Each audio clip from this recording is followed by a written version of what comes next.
Aujourd'hui dans l'histoire, on voyage dans notre histoire tous les matins avec vous, Franck Ferrand. Bonjour. Bonjour Thomas. Alors, dites-nous à quel 28 août vous avez déposé votre machine à remonter le temps, Franck. Alors pas très loin, je suis le 28 août 1963 aujourd'hui. On est aux États-Unis devant le Lincoln Memorial de Washington. Il fait chaud, il faut imaginer l'atmosphère lourde en cette fin d'après-midi. Et j'ai fait un rêve, Thomas. Nous sommes 250 000 à l'avoir fait, ce rêve, à l'unisson des phrases martelées par le révérend King.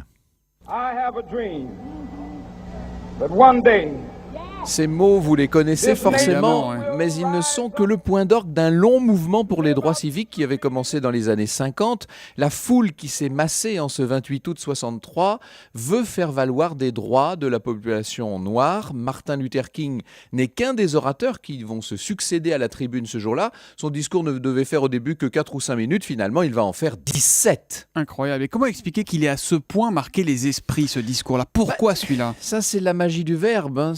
Vous savez, le verbe, quand il est pleinement incarné, il y a aussi dans ce discours, en partie improvisé d'ailleurs, et il y a ce qu'il faut de rhétorique avec la célèbre anaphore « I have a dream », répétée 8 fois.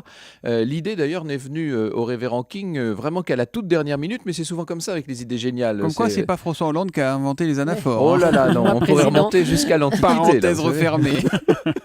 Et puis, il y a tout simplement la légitimité d'un combat mené au nom de millions, de dizaines de millions de gens. Martin Luther King, vous savez, avait une idole, il avait un modèle, c'était Gandhi. On peut dire que sa façon de procéder, c'était un petit peu la même que Gandhi. Alors, il faut toujours faire attention avec ce qu'on dit, mais est-ce que vous estimez que ce discours-là a fait basculer l'histoire vraiment? En tout cas, King marque tellement les esprits que Time en fera son homme de l'année et que le prix Nobel de la paix, va lui être attribué en 64. Et puis, comme beaucoup de figures prophétiques, il sera tué, vous le savez, 5 ans plus tard, en avril 68. Alors, on peut dire que sa mémoire a été un peu malmenée depuis quelques années. On a beaucoup parlé de ses différentes affaires de mœurs, etc.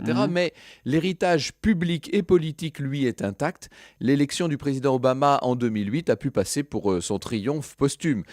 A contrario, vous avez vu ces derniers jours dans le Missouri les événements de Ferguson qui montrent que rien n'est définitivement gagné, mais ça c'est déjà une toute autre histoire. I Have a Dream, c'était donc le 28 août 1963 à Washington. L'histoire, on la retrouve avec vous tout à l'heure, Franck, à 14h sur Europe 1. Vous nous emmenez où? Alors, on va parler du destin assez étonnant d'un homme qui, à l'époque de la Révolution, s'est battu pour sauver les vieux monuments. Il s'appelait Alexandre Lenoir et ça fait au moins 3, sinon 4 ans que je promets aux auditeurs qu'on va lui consacrer une émission. Ben voilà, c'est aujourd'hui. Franck Ferrand, l'homme, l'historien qui tient toujours ses promesses. Au cœur de l'histoire, c'est donc à 14h sur Europe 1. Merci Franck et à tout à l'heure. Bonne journée. Bonne journée.